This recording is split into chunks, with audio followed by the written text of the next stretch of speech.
Today's video has one topic and one topic only. Spider-Man. First of all, let me show off the drip. Alright, I'm not sure if it's going to show, but the drip that my best friend Kaylin got me, We went to see the movie. Shoot.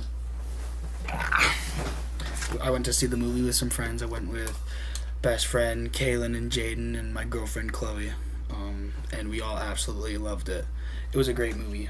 But I just want to go over some things because I'm really excited to just share my thoughts about the movie. It was a great watch, great time. First I want to talk about the atmosphere. The atmosphere, I have never, since that I can remember, and I haven't gone to see a movie.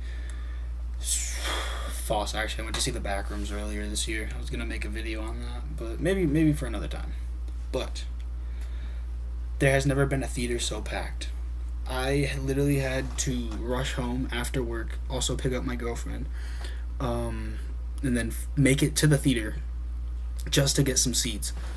And the website, the theater I was at, it doesn't tell you if it's overbooked or not, so you get the tickets and it's a rush to get there. And we got there, and there's 4 of us, but there wasn't 4 seats in a row, so Jaden and Kaylin, they're dating, so they went and sat in their own 2 seats. I sat with Chloe in our seats, and then 20 people pull in at the bottom, and it's just they gotta manage their theater, but not really our problem because we got to see Spider-Man. Now, the atmosphere, I've never been in a packed movie theater like that, and people were absolutely loving the movie. It was just a classic. I've been reading some of the Spider-Man comics, and it felt like a Spider-Man comic. It felt, and I'm not gonna hate on John Watts and what he did with the Home trilogy because I think those movies are great. I think Spider-Man: Homecoming is, I think, 6 of the Spider-Man movies. Far From Home is probably 8 on my list. Shoot, I really ought to do a tier list, but that is besides the point. What I want to talk about is just the nice little details. The movie opening, the normal Marvel quotes and stuff, when it's showing the big Marvel logos, it's flipping through what looks like comic book pages, which turned into movie shots. It turned into concept art of Tom Holland's Spider-Man, and then the 3 lines of Peter saying, "What if you cast a spell again and make everybody forget me?" And Doctor Strange says, I don't remember the exact quotes, but I know the last one says, Peter says, "I know, do it." And then it flings the runes out, and I just think that was amazing.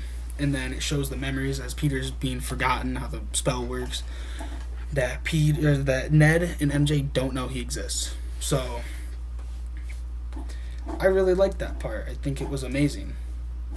It sets the tone of the movie, how to show that Peter is alone.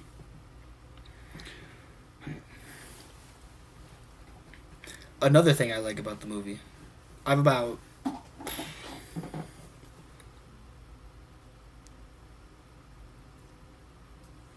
have 8 things I'm going over. Well, 9 now. Alright. I made a list of 9 things I want to go over, and we've already gone over the first 2. The atmosphere and the movie opening. So now we are on to the PlayStation game, the Insomniac game style. I just got jump scared by the sprinklers, guys. Don't worry, nobody's trying to break into my house. But the PS4 style movement, I started playing Spider-Man PS4 back in 2019. My mom, we were in GameStop when GameStop still existed, and I had some money, and I wanted something Spider-Man related. My mom was like, "Ooh, look at this game." And I got it for $30. It was rented. I don't know who would ever return that masterpiece, but I thank them, because that's really going to piss me off. Because I got the sprinklers interrupting me now. But ever since I started playing those games, I 100%ed Miles Morales, 2018 Spider-Man, and Marvel Spider-Man 2. And I'm going to do Oh my gosh, and the DLCs don't even get me started. But I'm getting sidetracked.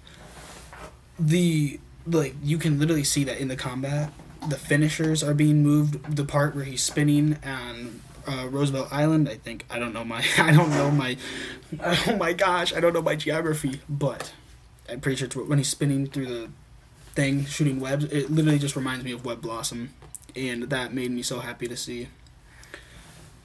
So, and Tom Holland even said that he took a lot of inspiration. Him and Destin Daniel Cretton, I think that's how you say it. Dude. Oh wow, that's gonna get me. That's gonna get me good. But the fact that they took so much inspiration from that, I loved it. Now, the choice to make Peter Parker I know this is what a lot of people said, but the choice to make him basically the Oppenheimer to mutants in this universe, kind of crazy. But then again, mutants really haven't been shown in this universe, and the inhibitors were only designed to help Spider-Man and Banner to control the bad aspects of their mutations. And it was used to subdue a Jean Grey who was literally hurting people. Now, the fact that this universal inhibitor is probably going to, spiral out of control, it was never Peter's intention, but to make him the Oppenheimer of the verse, kind of crazy. But it makes sense. The new suit, it kind of grew on me. I didn't like the spider emblem. It kind of looked weird to me, but once I saw it in action, it looked great. I think that is I would have I think it's the best suit. I like wide lens Spider-Man because I've started reading the Ultimate comics recently, and the wide lenses are just I don't know what it is. I just like it. The little bug eyes. That's why a lot of people, well, that's not the only reason, but that's one of the reasons why people think the Amazing Spider-Man 2 suit is the best. I'm going to drink some water.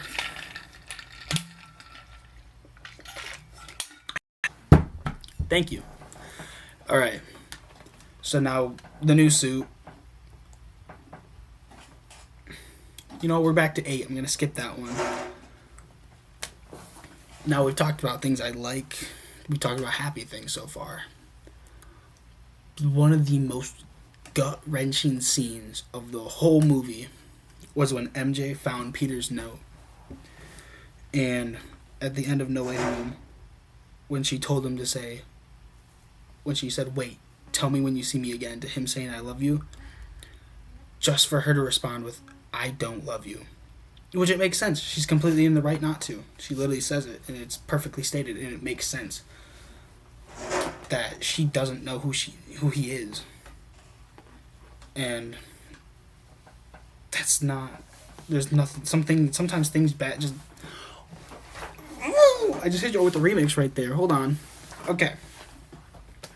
Sometimes bad things just happen, and you can't do anything about it. And that's kind of Spider-Man's whole life, Spider-Man does things even if it breaks Peter Parker's heart. But one thing I do like is that when Jean Grey kind of took over the minds of a third of New York, Manhattan.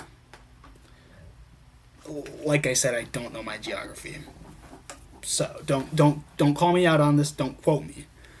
But when she took that over, I believe, and a lot of other people believe,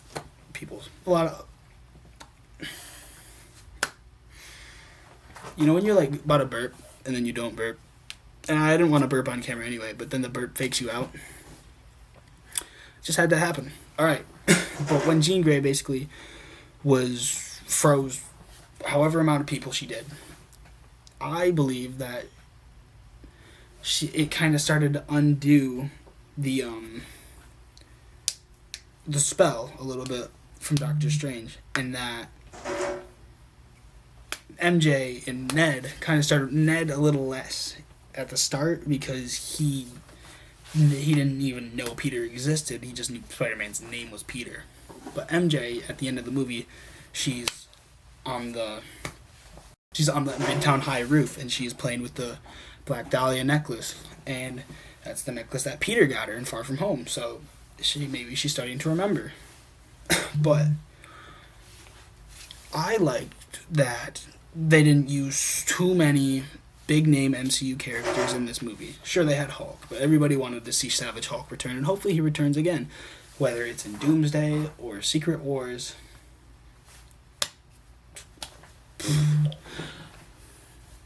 Somebody blowing up my phone. I can't really do anything about it right now. But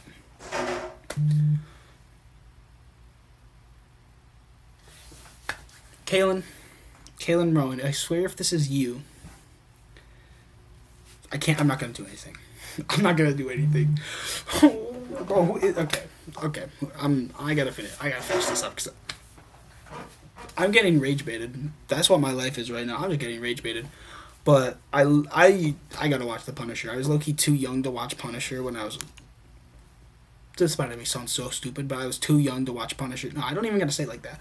I was too young to watch Punisher when it came out because I was probably like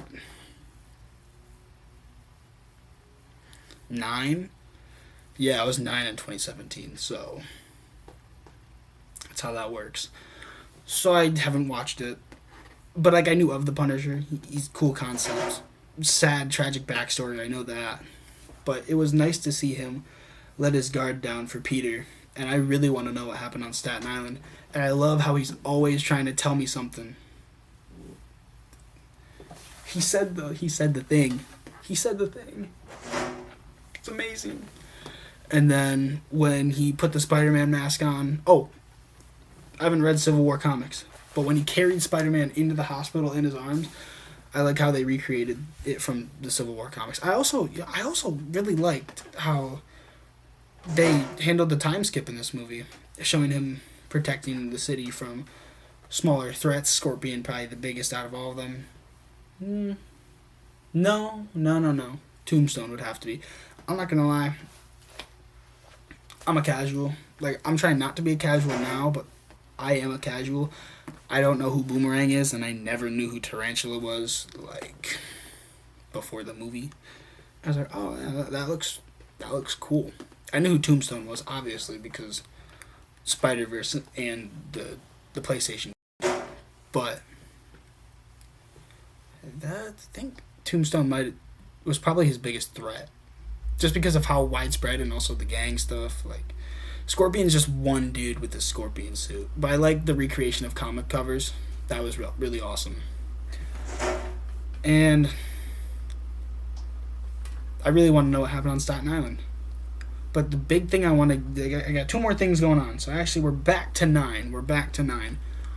So at the end of the movie, when he's in the bodega and he finally works up the courage to go up to Ned, the CEO, for those who know, he's like, hi, I'm Peter. And then they do the handshake, and he goes, Peter. Not like Joe Swanson, but like, you know what I'm saying. And then I think, I hate that like, I just want bro to be happy, and people are trying to be like, nah, he just remembered that Spider-Man's name's Peter. I personally want to believe that he's, like, it's also... I know also the argument that people are saying that because Ned has sorcerer powers, like, low-key baked into him, that he's able to, like, dodge the spell.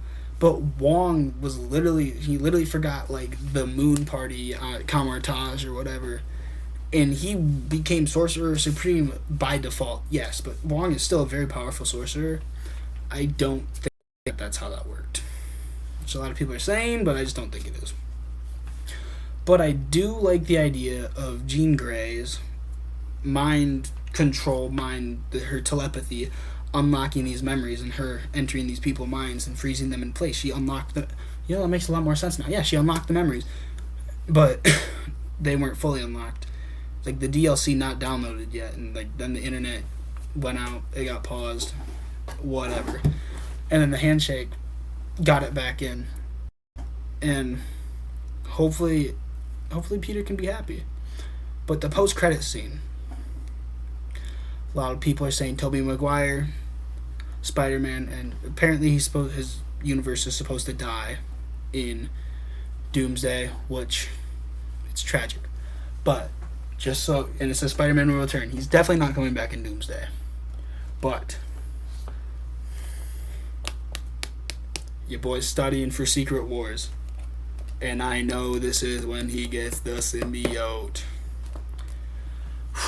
I'm really excited for that, but I think that it, like, bro, I don't think it glitched to another. I mean, it could have, though. It really could have glitched to another universe, but Spidey Tracker does not have that kind of range. And it's not like the post-credit scene doesn't even make sense to me. Like, I think it's a cool concept, but the Spidey Tracker works because cameras pick up Spider-Man. So unless there's cameras on Battleworld, or it picked up on the Fantastic Four's spacecraft, I don't see how that works.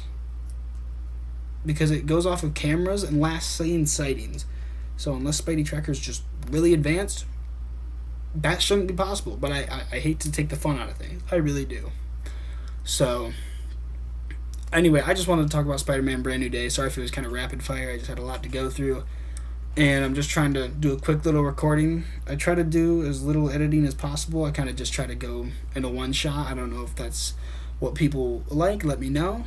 And if not, I might switch up my content a little bit, the way I structure it. So thank you for watching. I love you all consensually. And I hope you all have a blessed day, night, like, whatever's going on in your life. Thank you.